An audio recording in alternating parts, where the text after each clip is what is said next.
Today I wanted to start what will be one of the first projects of the winter season. We try to save these projects for the winter when the weather is getting cold, getting chilly out, not nice out, whatever you want to call it. Now I made this seat, and the whole construction of the seat is on videos that we did years ago. I think it's a couple of years old, I'm not sure. But time for a little refresh, a little update. I have some new stuff to do on this. I have some new tail lights, number one. And I'm going to be doing that in the future, but I thought I'd use today to do something I really enjoy doing on most of these bikes. And let me explain. Now, anybody who knows me knows I'm never satisfied with anything. I like to work on stuff, but then I look at it and I say, oh, I could just change that, tweak that. Now, in this case, one of the things I had, that I have two seats for this bike. One is a little bit higher. This one is the lower one. I dished out some of that foam. I kind of like this one. I've gone back and forth over the years that I've played with this.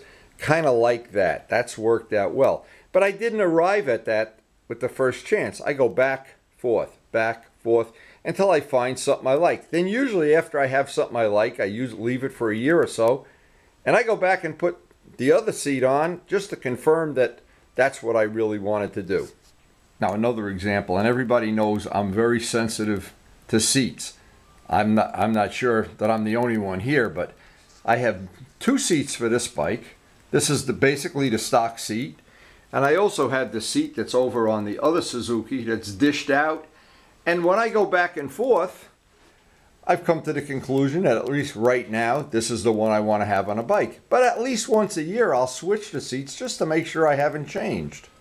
Now, the seat on Rob's bike, and I call it Rob's bike even though it's our joint bike, this seat comes from the factory where this angle is too much for my liking. So I added this piece of rubber and recovered the whole seat when I did the embroidery, which I have that embroidery machine. But again, none of these modifications are a lot of money, and I think we have a seat we're going to do for Rip very soon. He wants to recover a seat, just need to get some more material. But the seat, to me, is an ultra critical part of the bike. If I go for a ride and 2 hours later my rear end hurts, I'm not having fun.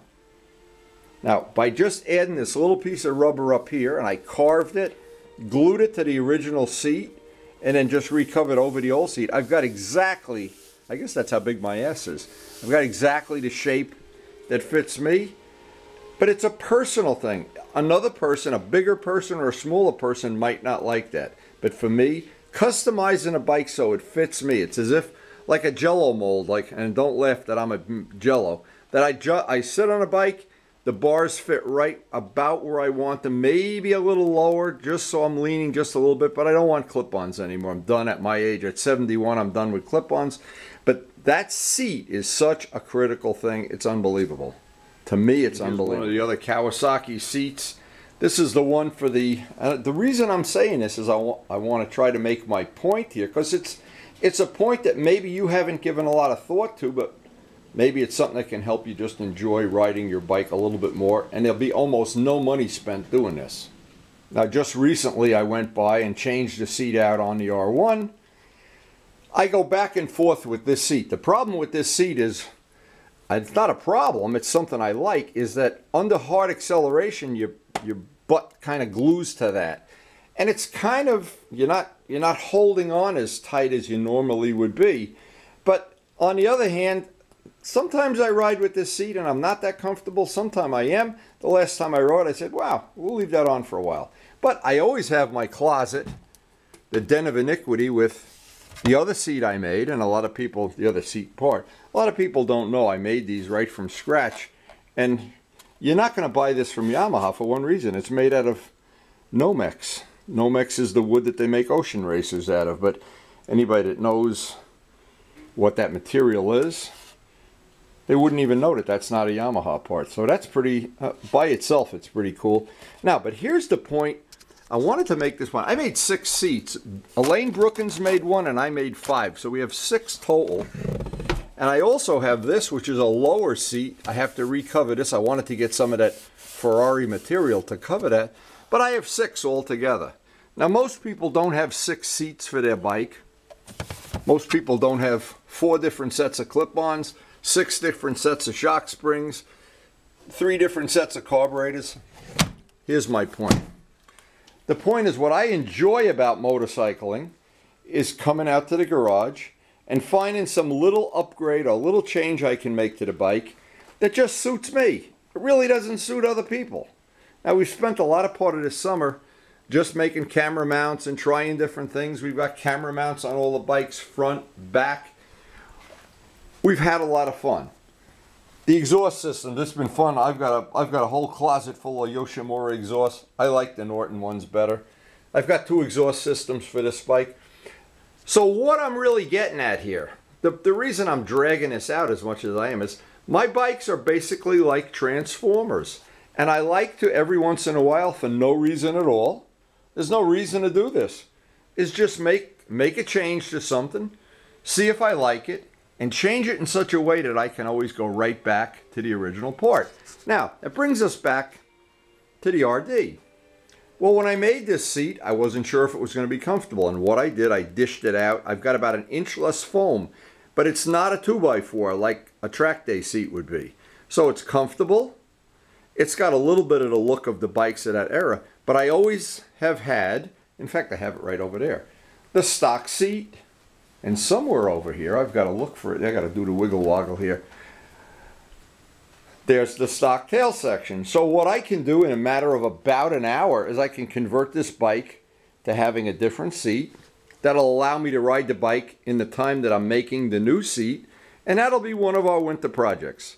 And so today, I thought I'd do the swap out, the transformer thing, swap it back to being a stock seat, the stock fender. And then I don't have to rush. I can do whatever I want. Turbo Steve has offered to help me redesign this, and we're going to incorporate the new tail light. But the difficult part of this particular job is matching this stripe. If this stripe is not a perfect match, and I remember, if you go back to the videos of doing this, what a difficult job that was. I had to do it several times before I had it right. And also matching the stripe that goes down the middle of the tank. If that's off even just a little bit, and we're going to be doing one for Luciano soon. He's got the R6 that needs some of this striping on the gas tank. So I thought today's project, it's really not a riding day would be the best way to put it. I'd look at changing this out so I have that seat in the shop and I can work on it separately. Now, here's the first thing I always do. I had the bike when I did the original restoration.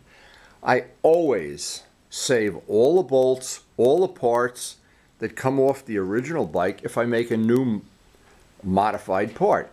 In this case, what was very nice is the directional signals. I didn't want them mounted up on the seat. I have all the original bracketing and bolts and wire harness that hooks everything up here. So this is almost like a plug and play thing. This should be a relatively simple change out. But even so, anytime, and I always tell people is anytime you take a bike apart, you're going to replace a part with something else, save the original part and save the original bolts in a plastic bag.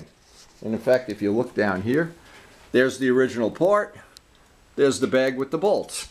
And no matter what bike it is, I have extra body work for the FZR.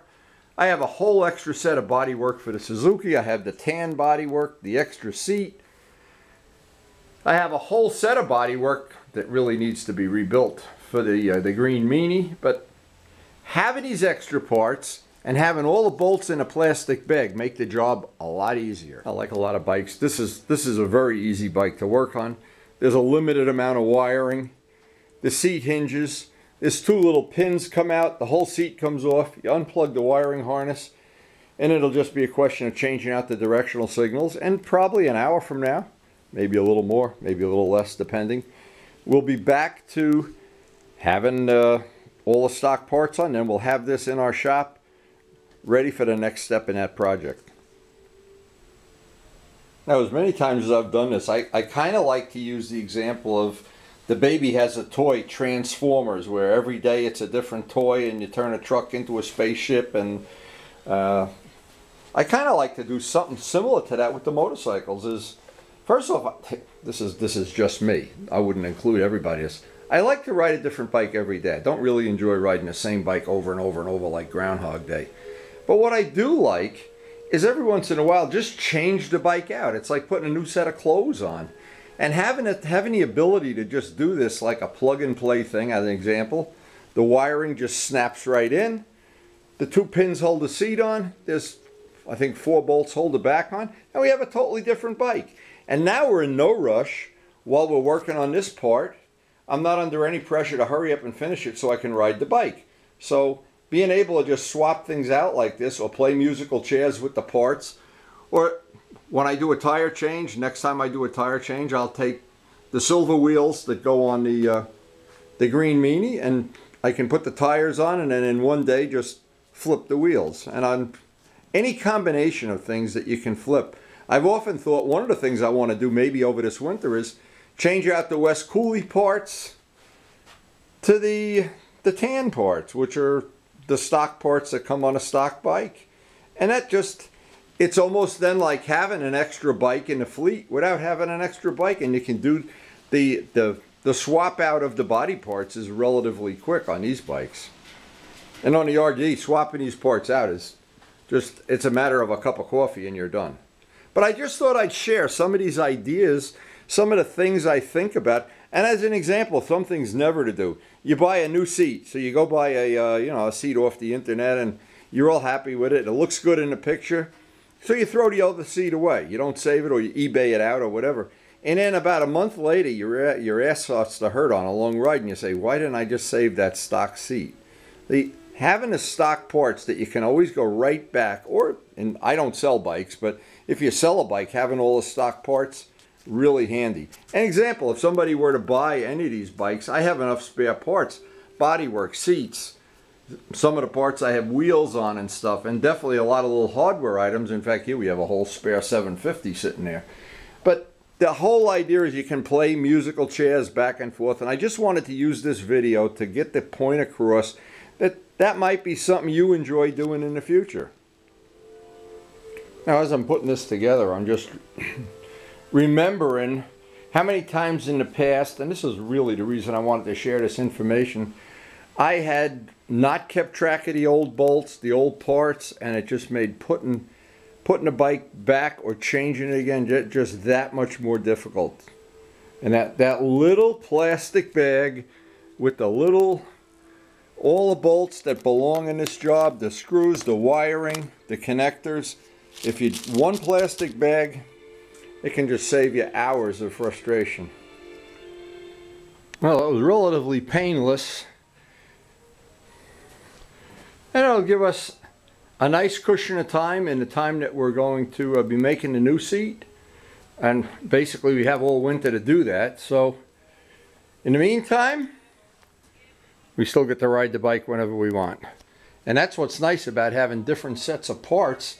And in its own way, this bike is like a little bit of a transformer. Now, another thing is these exhaust pipes at some point in time are going to need to be refinished.